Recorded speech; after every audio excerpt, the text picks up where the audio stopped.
Right now, former Badgers player Quintez Cephas is acquitted of sexual assault. We have reaction from inside and outside the courtroom. And the recent stretch of warm weather is taking a toll on the city's beaches as we start to see that blue-green algae creeping in. From the Channel3000.com Alert Center, this is News 3 Now at 10. Thank you for joining us tonight. Former Badger football player Quintez Cephas will not spend any time in prison. The jury this afternoon took only 45 minutes to come to a verdict on his 2 sexual assault charges. We, the jury, find the defendant Quintez Cephas not guilty of third-degree sexual assault as charged in the first count of the information. We, the jury, find the defendant Quintez Cephas not guilty of second-degree sexual assault of an intoxicated victim as charged in the second count of the information. Cephas was facing up to 40 years in prison on both of these charges. He and his family, as you can see, they're visually emotional after that verdict was read. This has been a case many have been watching since the charges were filed last year. Adam Duxter has a reaction from multiple sides tonight. Well, Cephas's lawyers aren't saying whether their client will sue the university for violating his civil rights, but one legal hurdle is over tonight, that being his criminal trial.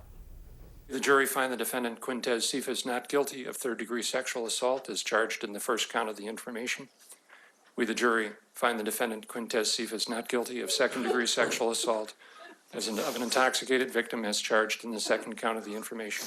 After a 45-minute deliberation, a year's worth of investigation came to a finale. Former Wisconsin Badgers wide receiver Quintez Cephas found not guilty of sexual assault that allegedly took place spring of 2018. Exiting the courtroom, he and his family rejoicing. I'm happy. I've had a lot of people here supporting me and my family. And I've learned a lot through this situation. And I know it sounds crazy, but I think you grow through what you go through. And I've been able to grow a lot. Just moments prior to this, Cephas was facing 40 years in prison. But the not guilty verdict, not a surprise to those who regularly work with victims. We kind of expected that, and not because he's not guilty, but because of the immense resources that went into his defense. Aaron Thornley Parisi says less than 2% of sexual assailants will find themselves behind bars for any period of time. And while Cephas and his family rejoice over the verdict tonight, she says that verdict only means so much. I was disappointed, but I was not surprised. Just because somebody doesn't serve time in jail or is not found guilty doesn't mean that they didn't do it, and we believe victims, and we know that what these women say, have reported happened, that it did happen. An emotional, taxing, week-long trial now over. Cephas's lawyer says he's been thinking about this moment well before this week. For 12 months, I've thought about this case, and I kept asking myself, what if there wasn't a video? What if these videos didn't exist? Would he be standing here now? And I think we all have to ask ourselves that question. Now, one thing that's not certain is what happens from here. Cephas' future with the school and sports, and again, his plan to sue UW, all unclear right now. But Thornley Parisi says she wants any victim to know that their truths are heard and valid. Adam Duxter reporting tonight. Adam, thank you. Let's turn it over to weather now. It was another warm, comfortable day out there, and this weekend looking pretty nice as well. Meteorologist Dana Fulton has our first alert forecast. Dana, keep bringing that good news. Temperature-wise, the trend's going to continue for the next few days. Of course, today we did get a lot of sunshine. We have a nice time lapse out of Platteville now from our Queen Bee Radio Skycam. A little bit of color early this morning, and then a few hazy high clouds building in this afternoon. Not bringing enough cloud coverage, though, to give us a colorful sunset. Of course, sunset earlier and earlier, close to 8:18 tonight. Now, our Doppler track is going to stay quiet overnight and for early on Saturday. We're currently sitting close to 66 in Madison, 68 in Janesville. Compared to this time yesterday, it is just a little warmer than where we were at about 24 hours ago. Our breeze is going to stay light and calm tonight. For your Saturday, plan on very similar temperatures. However, there is going to be a bit of a chance for some isolated showers and thunderstorms in the afternoon and evening. We'll take a closer look at that rain chance in just a few minutes. All right, thank you so much, Dana. Swim areas are closed and activities at the Memorial Union have had to be canceled, all due to the recent blue-green algae blooms in the area. UW limnology expert Emily Stanley says the blooms have been a problem since the 1930s, but the past 5 years have gotten much worse. The high heat, little to no wind, and excess nutrients like phosphorus are causing the issues. This summer, it's just been constant, sort of steady blue-greens in the lake all summer. It's been always green. So I would rank this as a high up there in the bad blue-green summers. Some species of blue-green algae can cause liver failure. For safety purposes, Lake Mendota swim access by Memorial Union is currently closed, as well as the beach at James Madison Park. Organizations like Clean Lakes Alliance are working to reduce the blooms. Build a rain garden, a rain barrel, things of those, like how you can keep the water on your own land and let that water sink down into the ground versus pushing it through the streets into the lakes. If you are still trying to find a way to get in the water, experts suggest swimming in the center of the lake where blue-green algae is less likely to thrive. People can also visit Clean Lakes Alliance website for a map of which lakes are the safest. An update to last night's breaking news. The Walworth County Sheriff's Department says 2 young children ages 7 to 14 were killed in a crash outside of Whitewater. This crash happened around 7:30 p.m. at the intersection of Highway 12 and County Road N. They say a truck pulling a camper turned into the path of a semi. 3 others are in the hospital, including a second 7-year-old child. Authorities aren't sure how serious the injuries are. We're learning that 3 of the 6 people killed in a crash today in Minnesota are from Wisconsin. This crash happened around 1:30 this morning near the city of Iota in the southeastern part of the state. First responders say one vehicle was going the wrong direction on the interstate and hit another. 3 victims in one of those cars are all from Waukesha, ranging in age that is from 11 to 54. Authorities haven't said which car was going the wrong way. A Verona native is still recovering after a rock climbing accident left her with extensive injuries. She fell 60 feet while rock climbing in Colorado. Her family is saying it was a miracle she survived, especially without brain or spinal cord injuries. However, she still has a long road to recovery. Her dad, Tim Hall, says spending time outdoors has always been Ella's passion. I don't think it's going to sway her from climbing. Yeah, she'll get back at it. Ella plans on returning to school when she is well. A GoFundMe page was started to help cover medical expenses, and we have a link to that on channel3000.com. A woman is being cited with inattentive driving after crashing her van into the Wisconsin River today. Sauk County deputies say the vehicle veered off Highway 12 and crashed into the water near Spring Green around 6:30 this morning. Only that one vehicle was involved. The woman inside was not hurt. A Lyft driver is in custody tonight after a woman accused him of sexually assaulting her in his car. 24-year-old Jeremy Foley was arrested this morning for second-degree sexual assault of a person under the influence.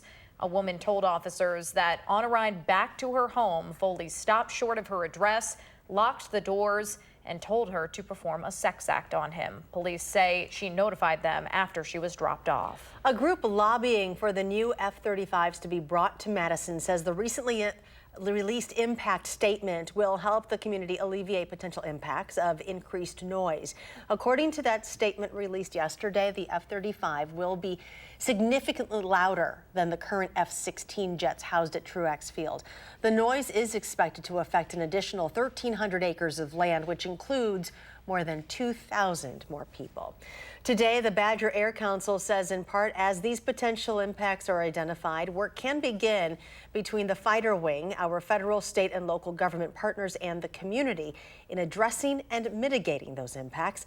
The group is encouraging anyone with concerns to attend the public meeting on September 12th at the Alliant Energy Center. A state lawmaker is introducing legislation that would add vaping to Wisconsin's smoke-free laws. So under that proposal, e-cigarettes and other vaping products would become part of the state's clean indoor air law. The bill would expand on the 2009 statewide law that prohibits smoking in indoor public places. Just today, state health officials announced they're looking into 11 cases of teens and young adults with a serious lung disease. That's in addition to 7 cases already under investigation in the southeastern part of the state. The Department of Health Services doesn't know for sure what is causing the recent outbreak, but one thing everyone has in common, all of them have vaped. I have not seen anything like this before. Even literature reviews have been maybe single cases that may have been associated with someone who had vaped. But again, nothing to this extent. We're breaking new ground, unfortunately, in a bad way. Vape shops in our area that we spoke with today say you can't make this an issue for all vape devices, but health experts are worried that the issue will continue to spread and say in the meantime, there's no vape that is a safe vape.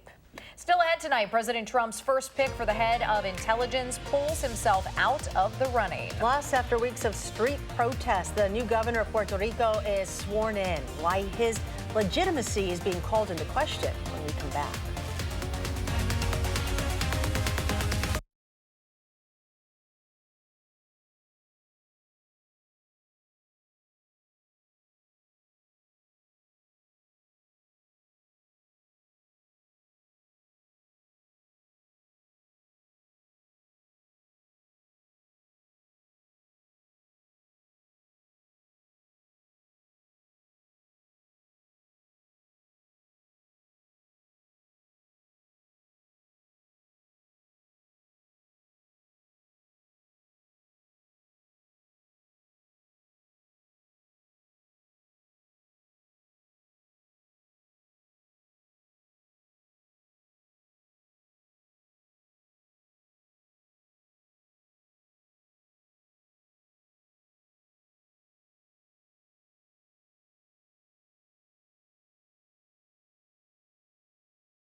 Welcome back. A federal judge has ruled President Trump's asylum ban is illegal. The ban aimed to temporarily bar migrants who illegally cross into the U.S. through the southern border from seeking asylum outside official ports of entry. Today, the district judge determined that the policy is a violation of the Immigration and Nationality Act. The ban was already on hold because of a nationwide injunction from a California court, an order which was upheld by the Supreme Court. Following weeks of massive protests, the governor of Puerto Rico, Ricardo Rosselló, has officially resigned. Tonight, veteran politician Pedro Pierluisi was sworn in as the new governor. The controversy here, Pierluisi was named the Secretary of State just this week, therefore making him the second in line to governor. Legislators and political experts are questioning his legitimacy as governor. They said he needs approval from the island's House of Representatives and Senate to fill the role. President Trump's pick to lead the country's intelligence agencies withdrew from consideration today. Texas Congressman John Ratcliffe says he is going to remain on Capitol Hill. Katherine Johnson reports from the White House. Less than a week ago, President Trump named John Ratcliffe as his choice to succeed Dan Coats as Director of National Intelligence. On Friday, the president said that Ratcliffe had withdrawn from consideration. I asked him, I said, do you want to go through this for 2 or 3 months, or would you want me to maybe do something else? And he thought about it. I said it's going to be rough. Ratcliffe is in his third term in the House, where he's known as a vocal Trump supporter. He was outspoken at the hearing for former special counsel Robert Mueller last week. Time is short. I've got 5 minutes. Let's just leave it at you can't find it, because I'll tell you why. It doesn't exist. Some had questioned whether he was qualified to be the nation's top spy. Ratcliffe's congressional bio claims he put terrorists in prison during his 4 years as a prosecutor and U.S. attorney for Eastern Texas. But his name does not appear in court documents for any terror-related cases. Sources tell CBS News President Trump was nonetheless caught off guard by Ratcliffe's decision. The White House had fully expected the congressman to stick it out, despite the lukewarm reception he'd gotten from some Republicans. I'd rather not address that until I've actually had a chance to meet him and discuss his background and qualifications. Mr. Trump believes Ratcliffe would have eventually been confirmed. A lot of the Republicans didn't know John, but I think he would have had good receptivity, and he was getting that. The president said he would soon announce another nominee. Katherine Johnson, CBS News, the White House. The Director of National Intelligence position was created in the wake of the 9/11 attacks. They are responsible for the oversight of the 16 agencies that make up the U.S. intelligence community. The Santa Clara coroner's office says the man who opened fire at a California festival last week died by suicide. The Gilroy police chief said when the shooting first began, the man exchanged fire with 3 Gilroy police officers. According to the chief, the shooter went down after being hit multiple times, then managed to shoot himself. 3 festgoers were killed. A judge is recommending the New York City Police Department fire the officer involved in the death of Eric Garner 5 years after that death happened. 2 of Garner's children appeared with activist Al Sharpton calling for the New York Police Commissioner to follow the judge's recommendation. Officer Daniel Pantaleo is accused of putting an illegal and fatal chokehold on Garner. Pantaleo never faced criminal charges in that case. The commissioner will make a final decision by the end of the month on whether to fire him. For many who live along the Gulf Coast, Hurricane Barry was devastating when it hit Louisiana's coast 3 weeks ago. But it turns out there was one environmental benefit the storm left behind. Scientists say the fact that Barry churned the waters helped to shrink the Gulf of Mexico's dead zone. A dead zone is an area of the ocean with a low amount of dissolved oxygen, resulting in an environment that can no longer support ocean life like corals, aquatic plants, and fish. The Gulf of Mexico has the largest dead zone in the world, fueled by runoff from the Mississippi River, but experts say the storm helped shrink that. That is fascinating right there. Turning it over to Dana Fulton for a look at our forecast, and we are not expecting any berries or hurricanes by any name in our neck of the woods. No, nothing moving in for us at all. In fact, our storm chances for tomorrow afternoon are sinking in from the north, so the complete opposite direction from anything lifting up from the Gulf. Today, of course, nice outside and a little warm. We had 85 this afternoon, average low 80s, so it was just a little bit above average. We started the day off in the mid-50s, so it was a little cool early on, but with that sunrise just before 6 o'clock at 5:49, of course, we warmed up right away with the sunshine. Our Doppler track is quiet right now, and it's going to stay quiet overnight and into Saturday morning, but we do have some showers and isolated thunderstorms at the northern edge of the state. Those will steadily start to sink south by tomorrow afternoon along a cold front just to the north. So we have high pressure that's kept us quiet, of course, for the last few days. As this front sinks south, we'll see some shower chances increase for Saturday afternoon and evening. I may even see a few linger overnight. Sunday looks dry right now. Monday looks dry also, but this cold front well off to the west in the plains is going to cross on over late Monday and bring another chance for showers. That cold front, though, will actually cool us down a little bit for the middle of next week and drop our humidity levels. Right now, we're sitting close to 66 in Madison and in Dubuque, 76 though in La Crosse. Our dew points close to 60 in Madison. It does feel just a little more humid outside. Not a big jump, though, compared to about 24 hours ago, about a 6-degree jump in Madison and around Dane County. So tomorrow morning we'll start off partly sunny, not too bad of a start to the day. In the afternoon, those shower chances will steadily sink south, and we're looking at some isolated showers and thunderstorms throughout the afternoon and evening. Sunday will start off partly sunny. It is going to be a little more humid in the afternoon, though, for Sunday, as that front does get closer, so do know it's going to feel a little warmer outside than those actual temperatures. The rain that's going to come through tomorrow, not a major accumulating event, maybe 1/10 of an inch, if that, for some isolated areas that where we see some heavier rainfall with thunderstorms, or if any of those thunderstorms do trail each other. But it's really not going to be any big rainfall moments, just a little bit of a damper on your day. The good news, though, of course, once those showers slide through, temperatures will be cooler in the afternoon and evening behind those shower chances. So Saturday, we start off in the 60s. In the afternoon, again, those shower chances will sink down, really favored towards the eastern side of the state right now. But it'll be a good idea just to be weather aware throughout the afternoon. Once those storms do pop up and they pass through, it'll be good to go through the rest of the evening. For Sunday, because it is going to be so humid, some models are giving us a slight chance for a shower in the afternoon, but really leaning more towards just that moisture being humidity outside rather than any sort of shower chances. Overnight low of about 62 in Madison with a mostly clear sky. Pretty comfortable outside and not as cool as we were this morning. In the afternoon, we'll be in the mid-80s. Partly sunny and those storm chances building in later in the day. Our breeze coming from the southeast, so that's still warmer air moving in. It's going to keep us warm for Saturday, Sunday, and Monday in the middle 80s. That cold front swinging through on Monday will bring the chance for showers and thunderstorms late in the day, overnight.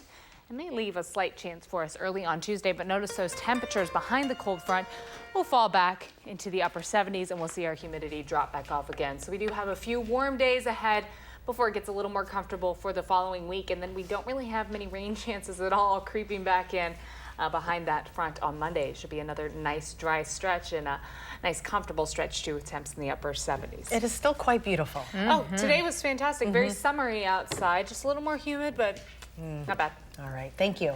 The Packers get ready to host J.J. Watt and the Houston Texans in Green Bay. That story's coming up in sports.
It's not a game, but it kind of feels like it at Lambeau Field tonight. For the 19th straight year, the Packers have a nighttime practice family night in front of a big crowd at Lambeau. Now, you don't dare lay a hand on Aaron Rodgers. Well, if he has free reign, he can throw it through tight windows. How about this catch by former UW Whitewater star Jake Kummerow?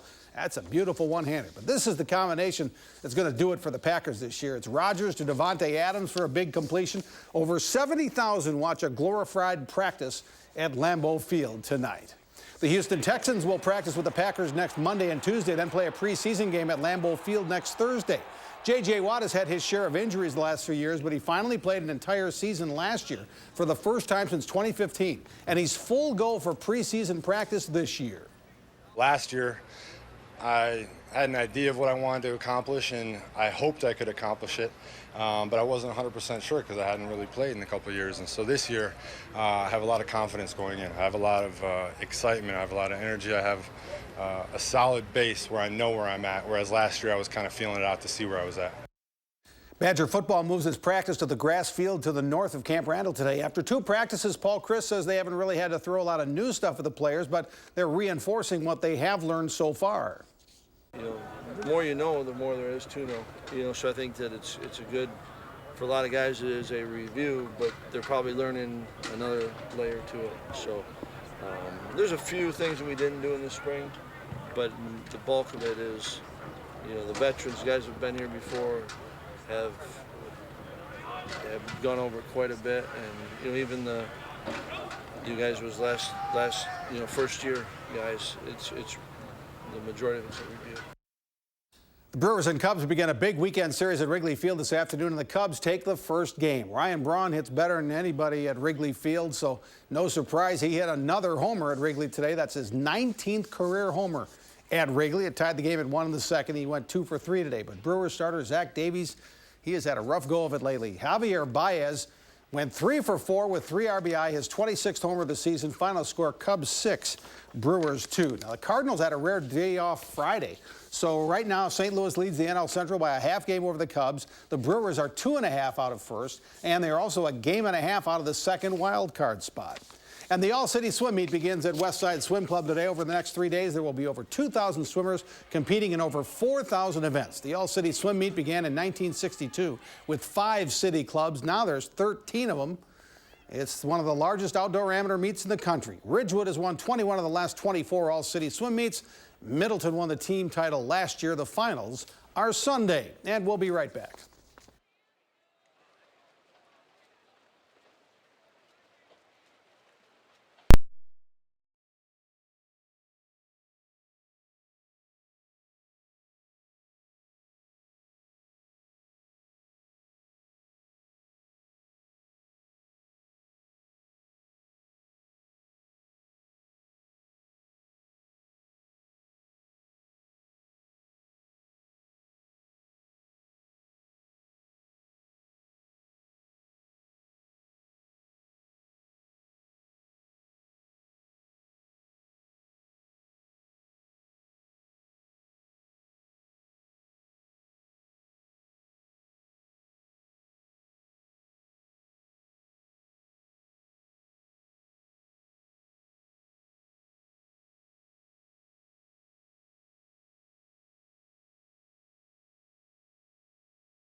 A beautiful weekend to look forward to here. Temperature-wise, yes, of course, tomorrow just keep an eye to the sky because we are going to have those chances for some showers and thunderstorms in the afternoon and evening. Nothing that'll be a total washout.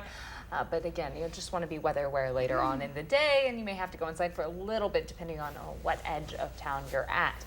Temperatures will be in the low 80s the weekend and into Monday. Humid for Sunday and Monday. We have a cold front that swings through late on Monday, bringing shower chances overnight, and that means it is going to be much more comfortable for the rest of the week. Behind that cold front, we drop back to the upper 70s, and our humidity drops off a little bit as well once we get through that. But even this weekend, not too bad at 84. Good news for all those swimmers. Yes. Yeah, you bet. All right. Thank you for joining us. Do something good and have a great weekend.